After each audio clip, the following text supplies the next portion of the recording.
Okay so चलो इधर पे समझना ध्यान से, नोट डाउन नहीं हुआ है तो सुन लो, बाद में करते रहना।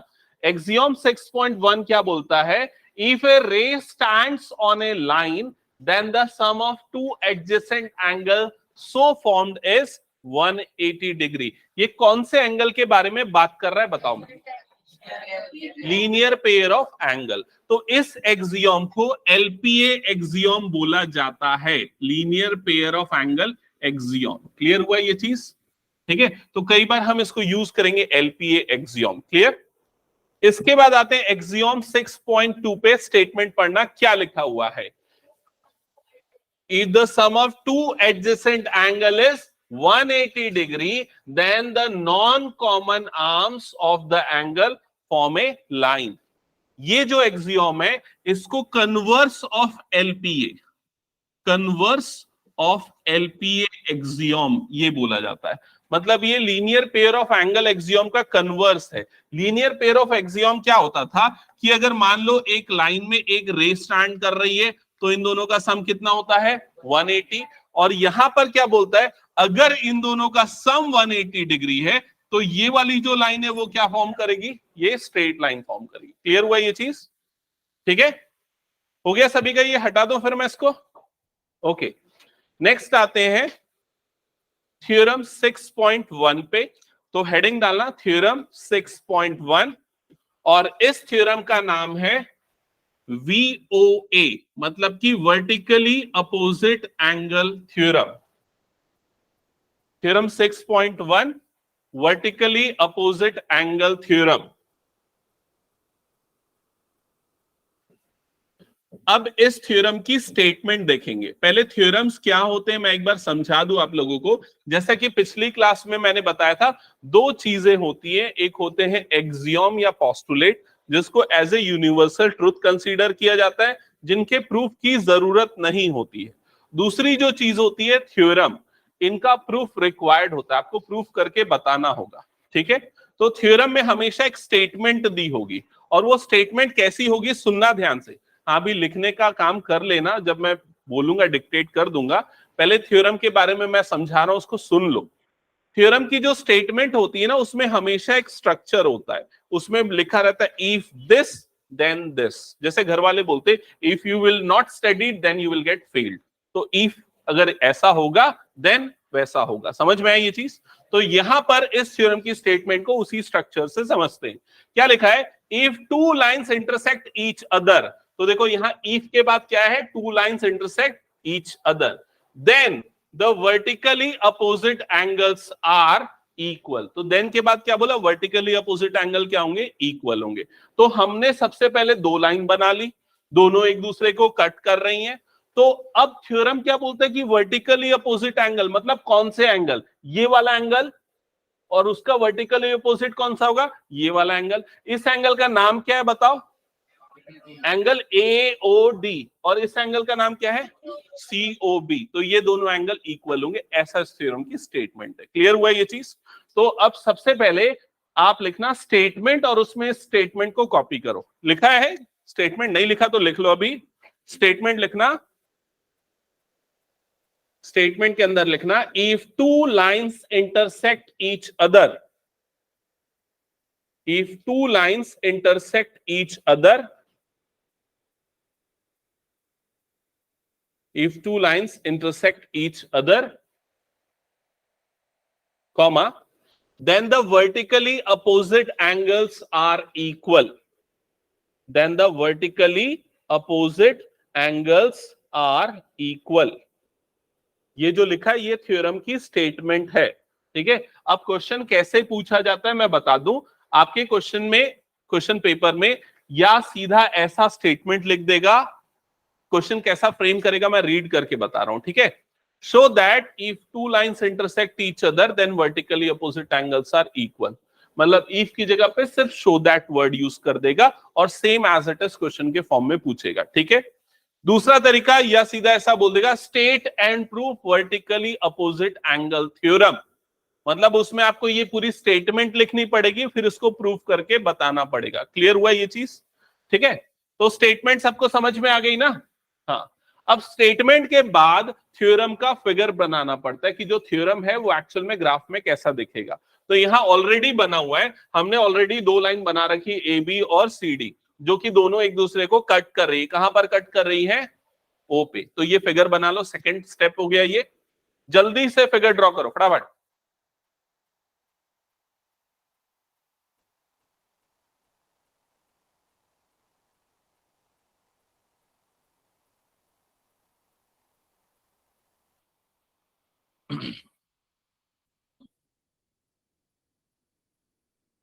हो गया? अरे दो लाइन तो बनानी है, ए बी और सी डी, जहां पर कट करी वाला पॉइंट ओ, खत्म हो गया। हाँ, अब इसके बाद फिगर बनाने के बाद आते हैं स्टेप नंबर 3 पे। ठीक है, अभी दो स्टेप हो गए, स्टेटमेंट और दूसरा फिगर। स्टेप नंबर 3 में हम लिखेंगे गिवन, मतलब ये स्टेटमेंट में क्या गिवन है, और गिवन मतलब कि जो इफ के बाद जो आ रहा है वो गिवन है। समझ में आ रहा है? जो इफ के बाद आ रहा है, तो इफ के बाद क्या आ रहा है, पढ़ो एक बार। Two lines intersect each other, तो ये गिवन में लिखा जाता है, और ये वर्ड के फॉर्म में नहीं, मैथमेटिकल फॉर्म में लिखा जाता है। तो कैसे लिखेंगे? जो हमने हमारे फिगर में दिख रहा है ना, वो लिखेंगे। ठीक है, क्या लिखेंगे? टू लाइन्स ए बी, पहला लाइन का नाम है A B, and C D intersecting at point O. तो ये हमने लिख दिया गिवन में। समझ में आया ना क्यों लिखा, कैसे लिखा? स्टेटमेंट में जो चीज यहां पर थी उसको फिगर में हमने देखा और उसको लिख दिया गिवन के अंदर। ठीक है, स्टेप नंबर 3 था। स्टेप नंबर 4 है कि इस थ्योरम में क्या चीज, कंक्लूजन क्या है, देन के बाद क्या आ रहा है। तो जो भी चीज देन के बाद आती है वो उस थ्योरम में हमको प्रूव करना होता है। ठीक है, तो देन के बाद क्या आ रहा है बताओ इसमें? Vertically opposite angles are equal, ये हमको प्रूव करके दिखाना है। अब वर्टिकली अपोजिट एंगल्स मतलब कौन से हैं? तुमने अभी यहां पर बताया था, कौन से हैं? एओडी और बीओसी। तो यहां पर तुम लोगों को क्या प्रूव करना है कि angle AOB is equal to क्या होगा? एंगल, नहीं गलत लिखा क्या? Angle AOD is equal to क्या होगा? Angle BOC. मतलब ये दोनों एंगल आपस में इक्वल है, ये प्रूफ करना है। समझ में आया सभी को? लिख लो इसको प्रूफ में। क्या सिर्फ यही दोनों वर्टिकली अपोजिट एंगल हैं? यस, और कौन से एंगल हैं? एओसी और बीओडी। तो एक और चीज लिखोगे, angle AOC is equal to angle BOD. ये भी आपको प्रूफ करना है। क्लियर सबको यहां तक? तो कितने स्टेप हो गए? Statement, figure, given, to proof. Clear यहां तक सभी को? चार स्टेप जो है ना ये कॉमन होते हैं हर थ्योरम में। फिफ्थ स्टेप जो है ना वो ऑप्शनल होता है, वो कभी कभी होता है कभी कभी नहीं होता, और उसका नाम है कंस्ट्रक्शन। कभी हमको प्रूफ करने के लिए कंस्ट्रक्शन करना पड़ता है, कभी नहीं करना पड़ता। यहां पर कंस्ट्रक्शन की कोई जरूरत नहीं है। तो हम सीधा लास्ट स्टेप पे आ जाएंगे, और लास्ट स्टेप है इस थ्योरम का प्रूफ। तो नेक्स्ट हेडिंग डालना प्रूफ। अब इस थ्योरम को हम प्रूफ करके दिखाएंगे। ठीक है, लिख लिया प्रूफ सबने? कैसे प्रूफ करेंगे अब ध्यान से समझना। मैं ना ये दोनों एंगल को ले रहा हूं अभी, ये वाला एंगल और ये वाला एंगल। इस एंगल का नाम क्या है बताओ? एओसी। तो एंगल एओसी, और उसके बाजू वाले एंगल का नाम क्या है? Angle BOC. ये दोनों एंगल कैसे हैं? क्या बोलेंगे इन दोनों एंगल को? बोलो जल्दी। Linear pair of angle. और लीनियर पेयर ऑफ एंगल में क्या होता है? दोनों का सम कितना होता है? 180। मतलब इन दोनों को ऐड करने पे मुझे कितना मिलेगा? 180 डिग्री। लेकिन रीजन बताना पड़ेगा, तो रीजन में क्या लिखूंगा? एलपीए। एलपी एक्सियोम जो अभी हमने थोड़ी देर पहले पढ़ा था, तो शॉर्ट में बस एलपीए लिख देना। समझ गए ये? और इसको मार्क कर देना इक्वेशन नंबर 1। ठीक है, यहां तक क्लियर सभी को? ओके, आगे बताऊं अब? अच्छा, अब उसके बाद आते हैं ये वाले एंगल पे और ये वाले एंगल पे। इन दोनों एंगल को लिखते हैं। तो क्या क्या नाम है? इस वाले एंगल का नाम क्या है? Angle BOC. और उसके बाजू वाला एंगल? Angle BOD. ये दोनों एंगल भी कैसे एंगल है?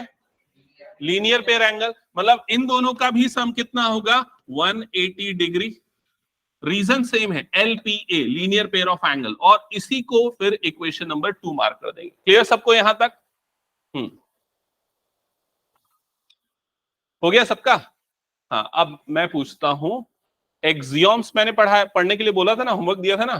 हाँ, तो एक्सियोम्स कौन कौन से थे यूक्लिड्स के? बताओ। अच्छा, ये एक्सियोम याद है कि नहीं? मैं बोल देता हूं statement. Things which are equal to the same things are equal to one another. याद आएगा ये चीज? अगर कोई दो चीजें सेम चीज के इक्वल है तो वो दोनों आपस में भी क्या होंगी? इक्वल। तो इक्वेशन 1 में अगर देखोगे, इन दोनों का सम 180 है, इन दोनों का सम भी कितना है? 180 है। तो ये दोनों आपस में क्या हो जाएंगे? इक्वल। तो उसके लिए स्टेटमेंट लिखने की जरूरत नहीं, बस इतना लिख दो, by equation 1 and 2, by equation 1 and 2, angle AOC plus angle BOC is equal to angle BOC plus angle BOD। क्या ये समझ में आया मैंने क्या किया है? दोनों इक्वेशन के लेफ्ट साइड को हमने आपस में इक्वेट कर दिया है। किसी को कुछ डाउट, कुछ पूछना है? नहीं? BOC है ना ये शायद? ओके, BOC क्लियर सबको यहां तक? हाँ, अब इसके बाद ध्यान से समझना, दोनों को जब देखोगे लेफ्ट और राइट साइड को, ये BOC वाला एंगल तुम लोगों को दिख रहा है कॉमन, यहां भी है और यहां भी है। तो अगर मैं इस वाले एंगल को उधर भेजूंगा, वैसे मैं भेज नहीं रहा हूं, बस समझा रहा हूं, उधर अगर भेजूंगा तो क्या होगा? नेगेटिव हो जाएगा। तो एक पॉजिटिव एक नेगेटिव कट जाएगा, उसको हम यहीं पर काट सकते हैं, चाहे तो ऐसे करके डायरेक्टली काट देंगे। तो क्या बचेगा? Angle AOC is equal to angle BOD। Check करो, ये प्रूफ करना था क्या हमको? ये देखो, ये प्रूफ करना था। समझ में आई ये चीज? तो ये थ्योरम का फर्स्ट पार्ट, एक पार्ट प्रूफ हो गया। दूसरे में भी सेम प्रोसेस फॉलो होने वाला है, तो उसको करने की कोई जरूरत नहीं। अभी हमने ये दोनों लिया, फिर ये दोनों लिया, ऐसा किया था ना। उसके लिए क्या करोगे? ये दोनों लेना, फिर ये दोनों लेना, ऐसा करके करोगे तो दूसरा वाला प्रूफ हो जाए। करके दिखाओगे क्या? चलो सॉल्व करके दिखाओ, सेकंड वाला प्रूफ करके दिखाओ। सेकंड मतलब फर्स्ट वाला, सेकंड तो हमने कर दिया, फर्स्ट वाला प्रूफ करना पड़ेगा। हिंट चाहिए तो मैं हिंट दे देता हूं। कौन कौन से एंगल लोगे? पहले ये वाला एंगल लोगे और ये वाला एंगल लोगे, और इन दोनों का सम लिखोगे 180, रीजन में आएगा LPA। ठीक है?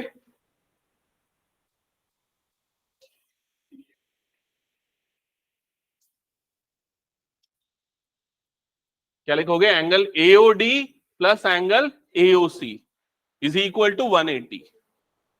ऋषा कुछ डाउट है?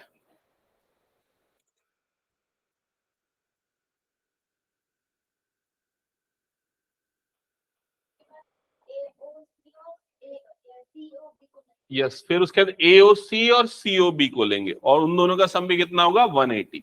ठीक है?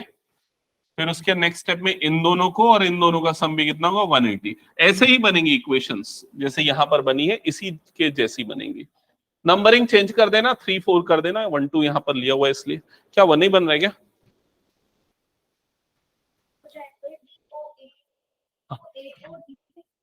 हाँ, लिख सकते हैं बिल्कुल। AOD या DOA दोनों सेम ही एंगल बनना है ना। और ऐसा किसी का कुछ डाउट है तो पूछ लो भाई। हाँ बोलो।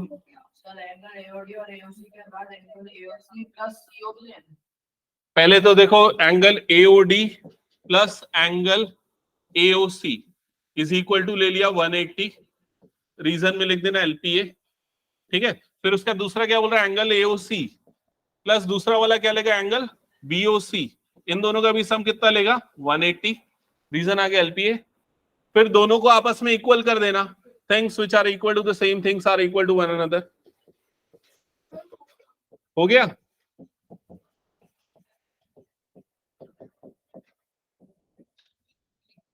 ये दोनों कट जाएगा, angle AOD is equal to क्या आ जाएगा? Angle BOC। That's it. हो गया क्या प्रूफ सभी का? ये बहुत ही कॉमन सा क्वेश्चन है जो पूछा जाता है एग्जाम में। ठीक है? हो सकता है टेस्ट में पूछ देगा ये वाला क्वेश्चन। किसी के स्कूल में टेस्ट हुआ है क्या इसका, लाइन्स एंड एंगल्स का? नहीं हुआ है? हुआ है? ये पूछा गया था क्या? नहीं पूछा गया था। ओके, ठीक है। ओके, हटा दूं क्या इसको फिर मैं? अच्छा ये भी मैं बता दूं, ऐसा जरूरी नहीं है कि दूसरा वाला पार्ट आप प्रूफ करके दिखाओ, ये तो मैंने बस प्रैक्टिस कर लो इसलिए बोल दिया था। आपको पहला पार्ट करने के बाद सिमिलरली आप ऐसा भी लिख सकते हो सेकेंड पार्ट के लिए,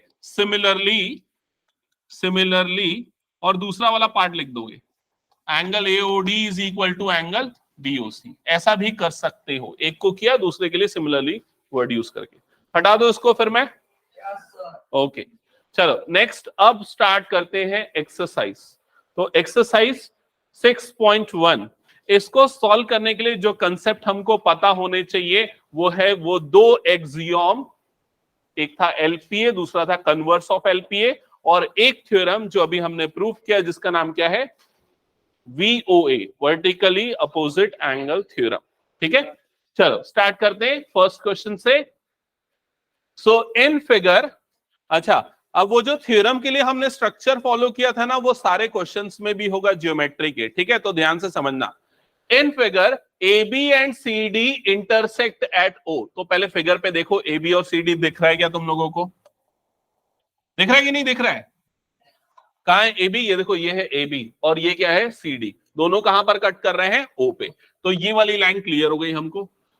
फिर क्या लिखा है? If angle AOC plus angle BOE is 70 degree. तो कौन से दो एंगल का सम 70, उसको फिगर में देख लो पहले। AOC मतलब यहां पर है, और BOE कहां पर है? BOE यहां पर है। BOE दिख रहा है ना, ये देखो BOE और AOC, इन दोनों को मिला के कितना बन रहा है? 70 डिग्री।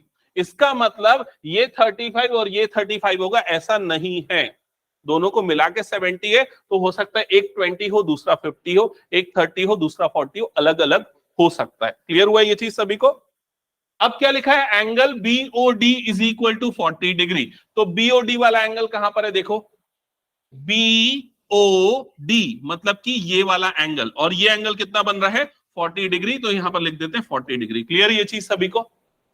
अब क्या फाइंड करना है इसमें? BOE वाला एंगल और COE वाला एंगल। तो BOE वाला एंगल कहां पर है जो फाइंड करना है, उसको पहले देख लेते हैं।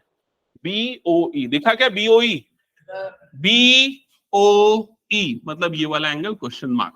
क्लियर ये चीज? और कौन सा एंगल है? COE ये वाला एंगल एक्चुअल में नहीं निकालना है हमको। क्या निकालना है? उसका रिफ्लेक्स निकालना है। लेकिन रिफ्लेक्स के लिए ये एंगल तो चाहिए ही। ये एंगल मिलेगा तो उसको 360 से माइनस करेंगे तो उसका रिफ्लेक्स मिल जाएगा। समझ में आया सभी को ये? ओके, तो पहले तो अच्छे से क्वेश्चन को पढ़ के फिगर को एनालाइज करना है। हाँ बोलो। जो है सर वो 40 डिग्री है, तो A और C भी 40 डिग्री हो सकता है वर्टिकल। हाँ हम उसमें आएंगे। अभी क्वेश्चन ये समझ में है ना, कैसे समझना है आपको, ये सीखना है कि कैसे समझना है। सॉल्यूशन पे अभी मैं नहीं जा रहा हूं, और लिखने का तरीका मैं समझाऊंगा। ठीक है, तो पहले तो फिगर बना लेना, भले ही क्वेश्चन में दिया हो फिर भी बनाना। फिर उसके बाद लिखना गिवन। तो यहाँ गिवन में क्या क्या चीजें गिवन है उसको लिखा जाएगा। तो क्या क्या गिवन है? पहली वाली लाइन देखो, ये वाली लाइन गिवन है, angle AOC plus angle BOE is equal to 70 degree, ये लिख देंगे। और क्या लिखेंगे? Angle BOD is equal to 40 degree, ये लिखेंगे। तो फिगर फटाफट ड्रॉ करो, गिवन लिखो यहां तक। जल्दी स्पीड में करना है, कोई स्केल पेंसिल की यूज नहीं करना है, ऐसी पेंसिल ड्रॉ करना है फटाफट।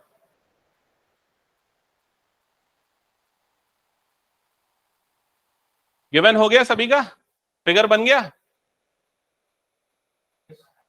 हाँ, अब उसके बाद गिवन और फिगर के बाद क्वेश्चन में ये पढ़ के समझना है कि कुछ फाइंड करना है या कुछ प्रूफ करना है। दो तरह के क्वेश्चन होंगे, फाइंड करने वाले या प्रूफ करने वाले। तो इसमें क्या करना है? फाइंड करना है। क्या क्या फाइंड करना है? तो दो चीजें जो फाइंड करना है उसको लिस्ट आउट कर लो। पहला क्या है? एंगल BOE, तो यहां पर लिख दो एंगल BOE। और फिर दूसरी चीज जो फाइंड करनी है वो है रिफ्लेक्स ऑफ एंगल COE। तो यही वे ऑफ राइटिंग है, और अगर ऐसा प्रॉपरली लिखोगे कभी भी किसी तरह के मार्क्स नहीं कटेंगे। ठीक है, और अगर इसके बाद कुछ नहीं भी लिखोगे तो एक नंबर हो सकता है मिल जाए। ठीक है, इसलिए स्ट्रक्चर मैं बता देता हूं। वो स्टेप मार्किंग के नाम पे अगर हो सकता है टीचर दे दे तो। ठीक है, अब इसके बाद स्टार्ट होगा इसका सॉल्यूशन। तो इसका सॉल्यूशन मैं यहां से स्टार्ट कर रहा हूं, ध्यान से समझना। ठीक है, अब हम देखेंगे जो चीजें फाइंड आउट करनी वो कैसे कर सकते हैं, और जो चीजें गिवन है वो पूरा फिगर से देख के, अब पूरा ध्यान फिगर पे होना चाहिए ना, कैसे कैसे की जा सकती है वो एक एक करके देखते हैं। तो यहां पर ये एंगल 40 है, तो ये वाला एंगल भी कितना होगा 40 डिग्री। रीजन क्या आएगा, वर्टिकली अपोजिट एंगल। लेकिन इसको लिखने का तरीका प्रॉपर होना चाहिए, तो कैसे लिखोगे उसको 40? Angle AOC is equal to angle BOD। Reason आएगा वर्टिकली अपोजिट एंगल। फिर उसके लिखोगे angle AOC is equals to 40 degree, और यहां पर आएगा सिंस एंगल BOD कितना गिवन है 40 डिग्री गिवन है। ऐसा हर एक स्टेटमेंट के पीछे रीजन होना चाहिए। समझ में आया? ज्योमेट्री में कंपलसरी है, कोई ना कोई थ्योरम, कोई ना कोई एक्सियोम या गिवन हो, कोई ना कोई रीजन तो लिखना ही पड़ेगा आपको हर स्टेटमेंट के पीछे। ठीक है, तो यहां पर आपको मिल गया AOC की वैल्यू मिल गई 40 डिग्री। क्लियर यहां तक? अब इसके बाद आते हैं, देखो यहां पर ध्यान देना, और कौन सा एंगल निकाले जो फाइंड करना है उसमें, कौन सा है BOE। तो BOE को निकालने के लिए देखो आपको गिवन है BOE और AOC का सम कितना गिवन है 70। तो इस लाइन को यहां कॉपी करो, angle AOC plus angle BOE is equal to 70 degree. और रीजन में क्या लिखेंगे इसके पीछे, इसके पीछे रीजन क्या है, गिवन है ये आपको क्वेश्चन में। समझ में आई ये चीज? ठीक है, ये हो गया। अब उसके ऊपर वाली लाइन में हमने AOC की वैल्यू 40 निकाली थी, और उस वैल्यू को पुट कर देंगे इस जगह पे, AOC की जगह पे। समझ में आया ना ये चीज? जो AOC की वैल्यू हमने निकाली थी वो यूज होगी यहां पर। तो AOC की जगह पे आ गया 40 plus angle BOE is equal to कितना आ गया 70, जिससे आपको एंगल BOE की वैल्यू मिल जाएगी, और वो आ जाएगी 70 माइनस 40 विच विल बी 30। तो एंगल BOE की वैल्यू यहां पर आ जाएगी 30 डिग्री। क्या यहां तक सबको क्लियर है? अब ये आपका फर्स्ट आंसर आ चुका है, तो यहां पर हाईलाइट कर लो और इस तरह से लिख दो फर्स्ट आंसर। ठीक है, जो फर्स्ट आपको जो चीज फाइंड आउट करनी थी BOE यहां पर हो गया।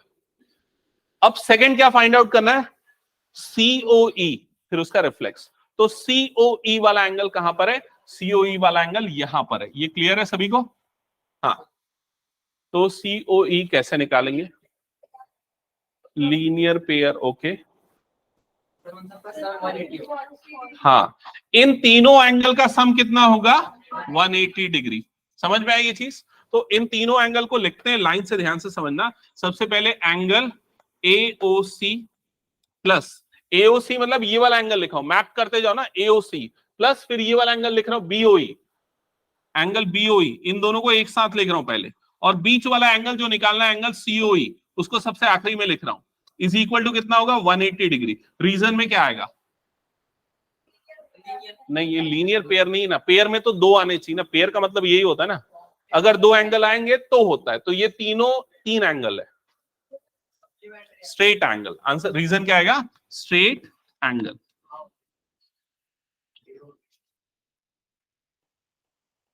क्लियर? अब इसके बाद यहां पर ये वाले एंगल का, इन दोनों का सम आपको क्वेश्चन में गिवन है, कितना गिवन है 70 डिग्री। तो यहां पर पुट कर दो 70 degree plus angle COE is equal to कितना हो गया 180। अब ये 70 उधर जाएगा तो एंगल COE कितना आ जाएगा 180 माइनस 70, जो कि कितना होगा 110। करेक्ट? सबको क्लियर यहां तक? लेकिन हमको COE तो मिल गया है, लेकिन हमको उसका निकालना है रिफ्लेक्स। तो अब आखिरी में एक और स्टेटमेंट यूज होगी, reflex of angle COE is equals to 360 minus 110 which will be 250 degree. That's it. Clear सबको ये?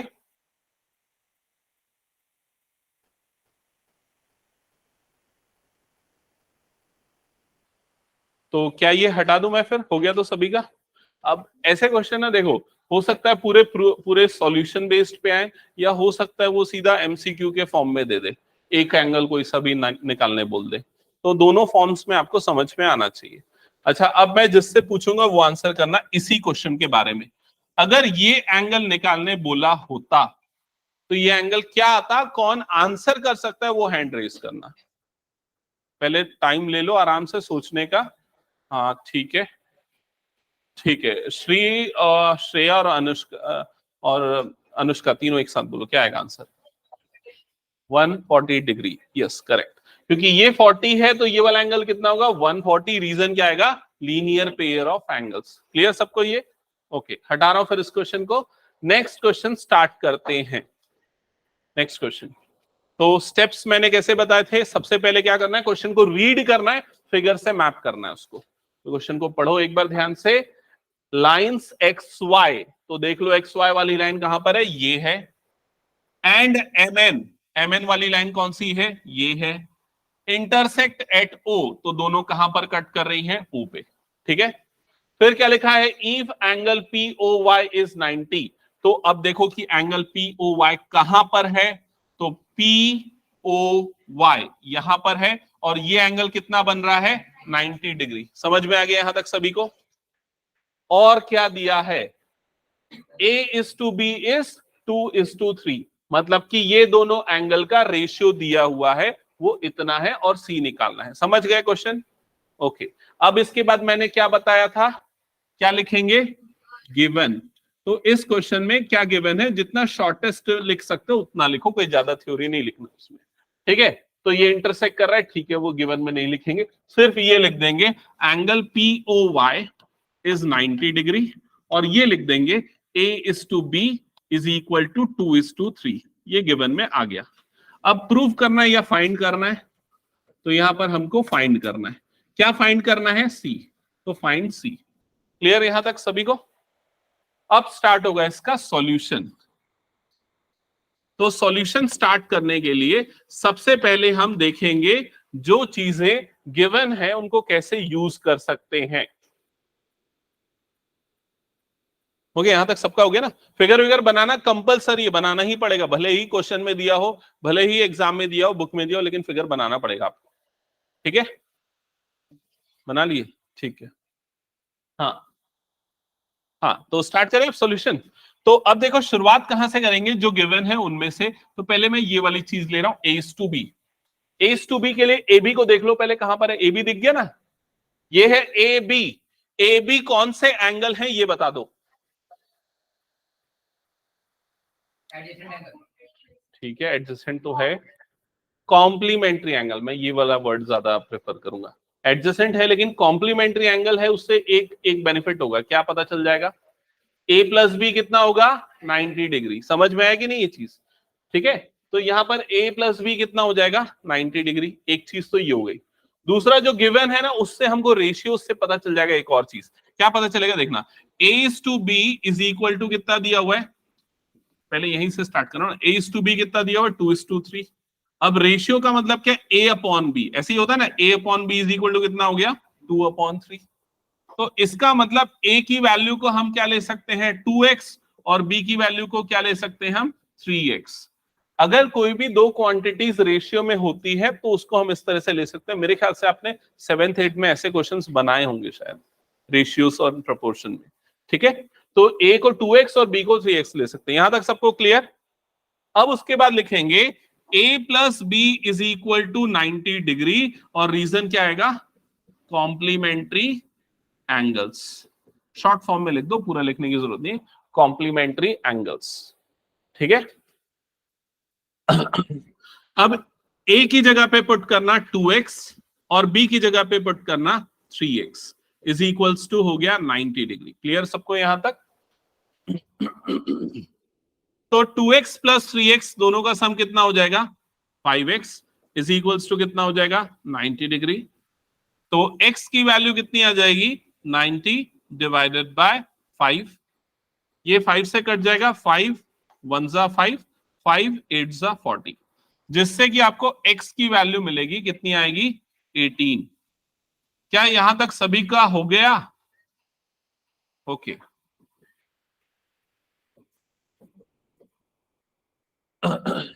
अब हमारा ऑब्जेक्टिव x निकालना नहीं था, हमको निकालना क्या है? निकालना है c। तो हमेशा अपना डेस्टिनेशन ध्यान में रखना, कहां जाना है, क्या निकालना है। समझ में आया कि नहीं ये चीज? पता चला बनाना चालू करते हो और भूल ही जाते हो कि पूछा क्या था क्वेश्चन में। ऐसा हो जाता है ना, भूल जाते हो ना? नहीं भूलते हो? भूल जाते हैं, कई बच्चे भूल जाते हैं, पता है। मेरा एक दोस्त था, एक बार क्या करते थे वो, उससे अगर बात करते जाओगे ना तो भूल जाता था कि कहाँ जा रहे हैं। ठीक है, तो जैसे कई बार क्या होता था ना, उसके साथ एक बाइक शेयर करके जा रहे हैं, मुझे घर तक ड्रॉप करवाना है उसको, मतलब मैं चाहता हूँ कि वो मेरे को घर तक ड्रॉप करे, लेकिन क्या वो ना बीच रास्ते में छोड़ने का सोच के रखा रहता है कि यहाँ से ऑटो पकड़ लेना। तो मैं उससे बात करना चालू कर देता था, बात करते करते गप्पे मारते मारते वो भूल जाता था कि हम लोग कहाँ जा रहे हैं। और जब मैं घर पहुंच जाता था तो मैं फिर बोलता था ठीक है, हो गया। तब उसको होश आता था, अच्छा मैं तो यहाँ छोड़ने वाला था। ठीक है, तो इसलिए अलर्ट रहना कि हमको क्या फाइंड करना है या कहां तक जाना है सॉल्यूशन में। ओके, तो हमको निकालना है सी, और सी निकालने के लिए हम निकालेंगे पहले बी। अगर बी निकल गया तो सी कैसे निकल सकता है? बी और सी कौन सा एंगल है? Linear pair of angle. तो इसलिए पहले हम निकालते हैं बी। तो बी की वैल्यू कैसे निकलेगी? 3x से। यस, सो 3x मतलब 3 इंटू 18 विच इज 54। तो b की वैल्यू हो गई 54 डिग्री। अब हम लिखेंगे b plus C is equal to 180। Reason में आएगा LPA, linear pair of angles, और b की जगह पे रख देना 54 plus c is equal to 180। तो c की वैल्यू कितनी आ जाएगी? 180 माइनस 54। कितना आएगा आंसर? 180 माइनस 54, बताओ क्या? 126। ये आएगा 126 डिग्री। हो गया सभी का? ओके,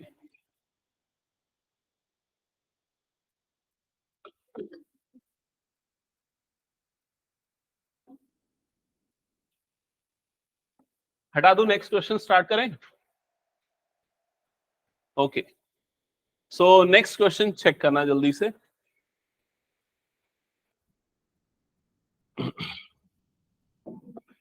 क्या लिखा है? In figure angle P Q R is equal to angle P R Q. तो सबसे पहले हम इस चीज पे फोकस करते हैं, ध्यान से देखना। P Q R is equal to P R Q, ये दोनों एंगल देख लोगे ना, कहां पर है? पी क्यू आर, मतलब कौन से एंगल के बारे में बात कर रहा है? ये वाले एंगल के बारे में। क्लियर? तो इस एंगल में ना एक डैश बना दो, ताकि दो डबल वाला बना दो, ताकि क्लियर है। Is equal to P R Q. तो पी आर क्यू मतलब ये। तो ये दोनों एंगल आपको क्वेश्चन में गिवन है कि इक्वल है। अब क्या प्रूफ करना है? Angle P S, P Q S.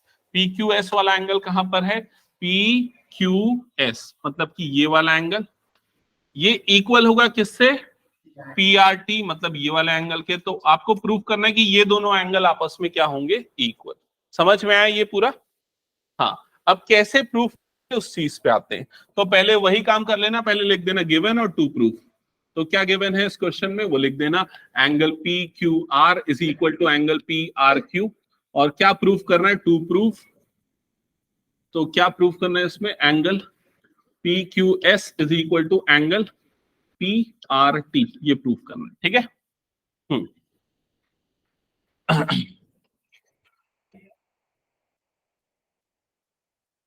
Start करें? अब देखो, ये ऑब्वियस सी चीज है, समझ में तो आती है, लेकिन इसको प्रूफ करने में, लिखने में थोड़ा सा दिक्कत जाता है। तो समझो कैसे करेंगे। सबसे पहले जब हम इसका प्रूफ स्टार्ट करेंगे तो पहला स्टेटमेंट गिवन से स्टार्ट कर देंगे, जो गिवन है angle P Q R is equal to angle P R Q. ये दोनों आपस में इक्वल है, लेकिन नाम याद करने में बड़ी मुश्किल होती है, तो इसलिए हम इसको कंसीडर कर लेंगे एक्स। दोनों इक्वल है और मान लेते हैं दोनों की वैल्यू क्या है? एक्स। तो ये वाली वैल्यू भी एक्स हो गई और ये वाली वैल्यू भी कितनी हो गई? एक्स। यहां तक सबको समझ में आ गया? ओके, अब इसके बाद आते हैं इन दोनों चीजों पे। ये वाला एंगल जो दिख रहा है और ये वाला एंगल जो दिख रहा है, ये दोनों एंगल कैसे एंगल हैं बताओ? लीनियर पेयर ऑफ एंगल्स, मतलब दोनों का सम कितना होगा? 180 डिग्री। तो हम यही चीज लिख देते हैं, एंगल एंगल इस एंगल का नाम है P Q R, angle P Q R plus दूसरे वाले का एंगल, एंगल का नाम है angle P Q S. P Q S is equal to 180 degree. Reason में क्या आएगा? LPA, linear pair of angles. Clear सबको यहां तक? अब PQS की वैल्यू नहीं पी क्यू एस नहीं, किसकी, पी क्यू आर की वैल्यू है ना। पी क्यू आर की वैल्यू देखो हमने यहाँ क्या अज्यूम की हुई है, एक्स। तो पी क्यू आर की जगह पे डाल दो x plus angle P Q S is equal to हो गया 180 डिग्री। क्लियर सबको यहां तक? ठीक है। और इसको अब हम कंसीडर कर लेते हैं इक्वेशन नंबर 1। इक्वेशन नंबर 1 यहां तक क्लियर सभी को? तो अभी हमने ये इक्वेशन 1 बनाने के लिए कौन से ये क्या यूज किया था उसको देख लो एक बार। क्या यूज किया था यहां पर हमने, इन दोनों एंगल का सम कितना लिया था, 180 डिग्री। वही काम अब इन दोनों के साथ भी करो, ये वाला एंगल और ये वाला एंगल, इन दोनों का भी सम कितना होगा 180। तो क्या लिखेंगे बताओ जल्दी से, angle P R Q plus angle P R T is equal to कितना हो जाएगा 180 डिग्री। और इसको हम और यहां तक हो गया ना सभी का। अब यहां पर अगर ऑब्जर्व करोगे तो पी आर क्यू की वैल्यू तुमने क्या ले रखी है, एक्स। तो पी आर क्यू की जगह पे डाल देना x plus angle P R T is equal to 180 degree. और इसको मार्क कर देना इक्वेशन नंबर 2। यहां तक हुआ क्या सभी का बताओ?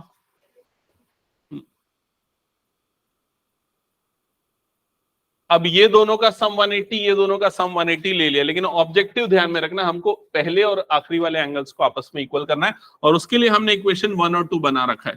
तो इक्वेशन 1 और इक्वेशन 2 इन दोनों में अगर ऑब्जर्व करोगे तो दोनों का राइट साइड क्या है, आपस में इक्वल। तो वही axiom, things which are equal to the same things are equal to one another. तो उसके लिए लिखेंगे by equation 1 and 2, by equation 1 and 2 इन दोनों से। तो दोनों का लेफ्ट साइड भी आपस में क्या हो जाएगा, इक्वल।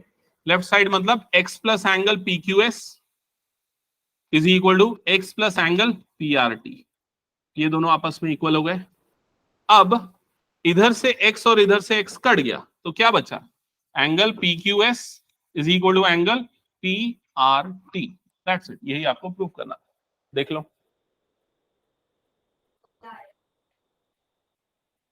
कौन है।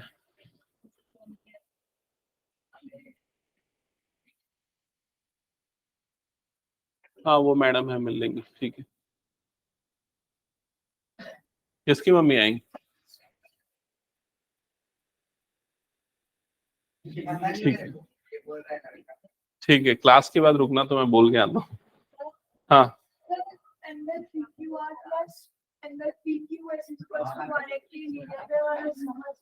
ये वाला, ये वाला पी क्यू आर कहां पर है, देखो पी क्यू आर मतलब ये एंगल, पी क्यू एस कहां पर है, पी क्यू एस मतलब ये एंगल। तो ये दोनों एंगल लीनियर पेयर होंगे ना, दोनों का सम कितना होगा 180 डिग्री। अच्छा, और किसी का कुछ डाउट है इसमें? हो गया सभी का, हटा दो। हाँ कुछ, मैंने ऊपर में दोनों को x ले लिया, ये दोनों ऊपर इक्वल है ना, तो दोनों को x ले लिया ताकि कंफ्यूजन मत हो। इसलिए उसमें एक चीज ऐसा लिख देना, let this is equal to this is equal to x। हाँ क्योंकि क्वेश्चन में दिया ना पी क्यू और पी आर क्यू दोनों एंगल आपस में इक्वल है, तो दोनों इक्वल है तो दोनों को x मान लिया मैंने। ठीक है, और कुछ डाउट किसी को? हाँ चलो, ये लास्ट क्वेश्चन है, फिर उसके बाद एक टेस्ट लूंगा, 1 क्वेश्चन टेस्ट। जो आज मैंने पढ़ाया उन्हीं में से एक क्वेश्चन टेस्ट के फॉर्म में पूछूंगा, अभी 5 मिनट के अंदर लूंगा। ठीक है, इसको करने के बाद तो इस क्वेश्चन को जल्दी से कर लेते हैं। क्या लिखा है, in figure x plus Y is equal to W plus Z. तो फिगर में देखो एक्स वाई डब्ल्यू जेड दिख रहा है ना, एक्स वाई डब्ल्यू जेड दिख गया। हाँ, ये ऐसा दिया हुआ है कि इन दोनों का सम इन दोनों के सम के बराबर है।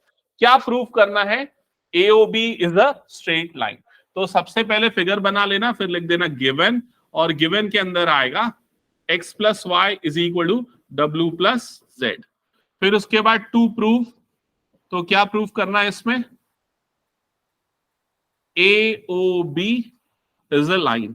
AOB क्या है, एक लाइन है। क्लियर, और फिगर बना लेना। हो गया यहां तक सभी का?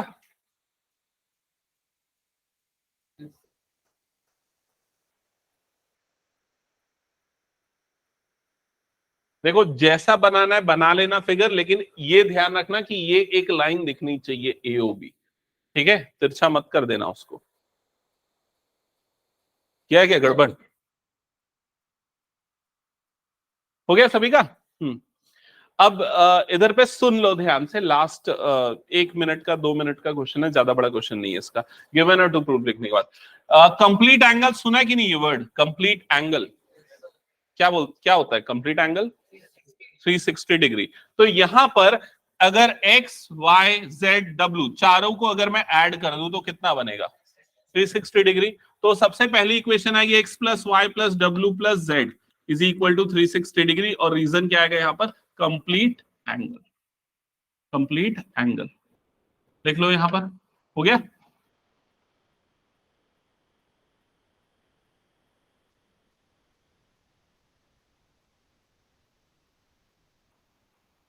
लिख लिया सभी ने? ओके। अब इसके बाद देखो क्वेश्चन में क्या दिया हुआ है? x प्लस वाई किसके इक्वल है? w प्लस जेड के। तो ये जो w प्लस जेड है इसकी जगह पे हम क्या पुट कर देंगे? x प्लस वाई, ठीक है। तो ये x प्लस वाई पहले से था वो वैसा ही रहेगा। यहीं पर प्रॉब्लम आएगी तो सुन लेना जिनको डाउट आ रहा है। w प्लस जेड को भी क्या कर देंगे? x प्लस वाई से रिप्लेस कर देंगे। तो यहां पर भी क्या आ जाएगा? x plus Y is equal to 360। क्या ये समझ में आया सभी को? ओके नहीं है? अरे ये w प्लस जेड जो है उसकी वैल्यू x प्लस वाई के बराबर है, तो मैंने w प्लस जेड को हटाया और उसकी जगह पे x प्लस वाई लिख दिया। समझ में आया? ओके। हाँ, रीजन वो वही गिवन है, इसलिए हमने ऑलरेडी लिखा हुआ है गिवन, तो इसलिए ज्यादा कुछ करने की जरूरत नहीं उसमें। अब ये x और x ऐड होके कितना हो जाएगा? 2x, और y ऐड होके हो जाएगा 2y इज इक्वल टू कितना हो जाएगा? 360 डिग्री। क्लियर सबको यहां तक? अब 2 को निकाल लो कॉमन, तो क्या बच जाएगा? x plus Y is equal to कितना हो जाएगा? 360। 2 क्रॉस मल्टीप्लाई होके अपॉन में जाएगा, तो 360 अपॉन क्या हो जाएगा? 2, 2 1 सा 2, 180 टाइम्स में जाएगा मतलब। तो x प्लस वाई की वैल्यू कितनी आ जाएगी? 180 डिग्री। यहां तक किसी को कोई डाउट? ओके। इसका मतलब क्या? x और y कौन से एंगल हैं? लीनियर पेयर एंगल्स हैं। अब एक्सियोम 6.2 जो हमने बहुत ही कम यूज किया है, उसका मैंने एक नाम बताया था। क्या नाम था? कन्वर्स ऑफ LPA, मतलब converse of linear pair angle. वो ये बोलता था कि अगर कोई दो एडजेसेंट एंगल, x और y एडजेसेंट एंगल है ना, अगर कोई दो एडजेसेंट एंगल का सम 180 डिग्री होता है, तो जो नॉन कॉमन आर्म है, नॉन कॉमन आर्म कौन सी है? OB और OA, ये क्या फॉर्म करेगी? एक लाइन फॉर्म करेगी। मैं स्टेटमेंट तुम लोगों को याद नहीं, मैं इसलिए पूरा फिर से बता रहा हूं, ठीक है। अगर कोई दो एडजेसेंट एंगल का सम 180 डिग्री होगा तो नॉन कॉमन आर्म्स एक स्ट्रेट लाइन फॉर्म करेगी। तो यहां पर आप क्या लिखोगे? आप लिखोगे AOB is a straight line because, या रीजन में लिख देना, by converse of LPA axiom, by converse of LPA axiom, ठीक है। और अगर ये समझ में नहीं है तो पूरा एक्सियोम का स्टेटमेंट लिखना पड़ेगा, ठीक है। नहीं आया समझ में ये? ओके, क्लियर सभी को ये? हाँ बोलो।